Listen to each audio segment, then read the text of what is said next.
जी हाँ, नमस्कार। भविष्य के जो भी शिक्षक बनने वाले अभ्यर्थी हैं, जो इंटर पास करने के बाद सोचते हैं कि हम डीएलएड कर लें या फिर ग्रेजुएशन के बाद भी सोचते हैं कि हम डीएलएड में नामांकन लें।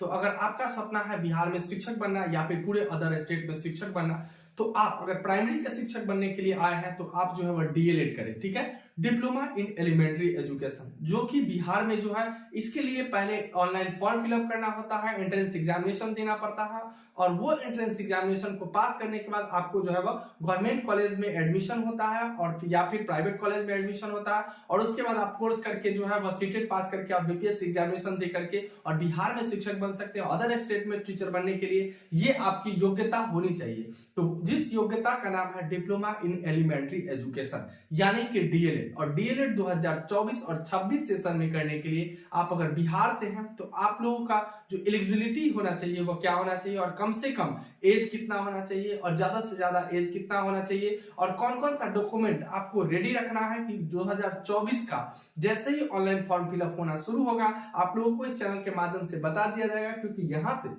शिक्षक भर्ती से संबंधित सारी जानकारी आप लोगों को ससमय दिया जाता है। तो डीएलएड करना चाहते हैं तो ये इंपॉर्टेंट डॉक्यूमेंट आप रेडी रखेंगे। और तो सबसे पहले जानते हैं इसके लिए मिनिमम क्वालिफिकेशन क्या है। देखिए, बिहार डीएलएड 2024 या ठीक है 24 और 24 में अगर डीएलएड करना चाहते हैं तो इसके लिए आपको जो इंपॉर्टेंट आवश्यक डॉक्यूमेंट है वह कौन कौन रखना है वह भी बताएंगे। उससे पहले मैं बता दे रहा हूं कि आपका जो क्वालिफिकेशन होना चाहिए वह क्या होना चाहिए। तो आपका जो मिनिमम क्वालिफिकेशन की बात करते हैं तो 12th पास होना चाहिए, है ना, 12th पास। या फिर अगर आप अपियरिंग है तो क्या भर पाएंगे या नहीं वह आगे की वीडियो में हम इसी में बताएंगे। तो देखिए 12th में जो मार्क्स होना चाहिए वो आपका जो है यहाँ पर 50% मार्क्स होना चाहिए। किसको? तो यूआर, और वहीं पे बात कर लेते हैं ओबीसी, है ना, ओबीसी और यूआर को जो है यहाँ पर 50% मार्क्स चाहिए। वहीं पे बात कर लेते हैं एससी एसटी या फिर ईडब्ल्यूएस के जो भी छात्र होंगे उनका जो 12th में जो मार्क्स होगा, ठीक है, 12th में जो मार्क्स होगा इनका 12th का जो मार्क्स होगा वह 45% मार्क्स चाहिए। अगर इससे कम मार्क्स है तो आप इस फॉर्म के लिए एलिजिबल नहीं होंगे, ये फॉर्म को नहीं भर पाएंगे।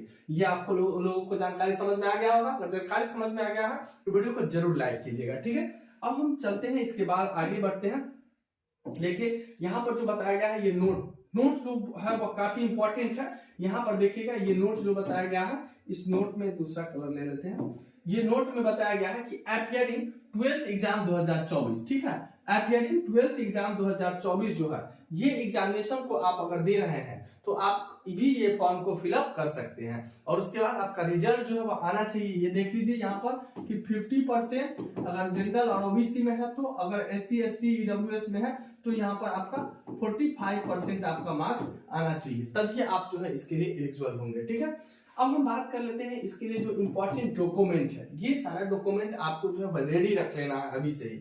जैसे ही फॉर्म का डेट आएगा मैं आप लोगों को बता दूंगा, आप लोग किसी भी साइबर कैफे में जाकर के फॉर्म को फिलअप कर लीजिएगा। तो देखिए डॉक्यूमेंट की बात करते हैं तो डॉक्यूमेंट जो रिक्वायरमेंट है बिहार डीएलएड के लिए, यहाँ पर सबसे पहले जो है वो पहला नंबर में आता है आधार कार्ड। ठीक है, आपके पास जो है वो आधार कार्ड होगा ही, आधार कार्ड होना चाहिए और उसमें याद रहे कि आप जो है अपना नाम, पिताजी का नाम, डेट ऑफ बर्थ वगैरह को सुधरवा लीजिएगा। ठीक है, तभी आपका यहाँ पे नामांकन हो पाएगा। तो आधार कार्ड। वहीं दूसरा में बात कर लेते हैं तो बैंक अकाउंट। तो बैंक अकाउंट जो है वह सभी छात्र के पास होता है, क्योंकि यहाँ पर जो है 12th में जो है अगर फर्स्ट डिवीजन करते हैं तो पेमेंट भी आता है गर्ल्स लोग को, तो उन लोगों के पास तो अकाउंट नंबर होगा और बॉयज के पास तो ऑलरेडी रहता है।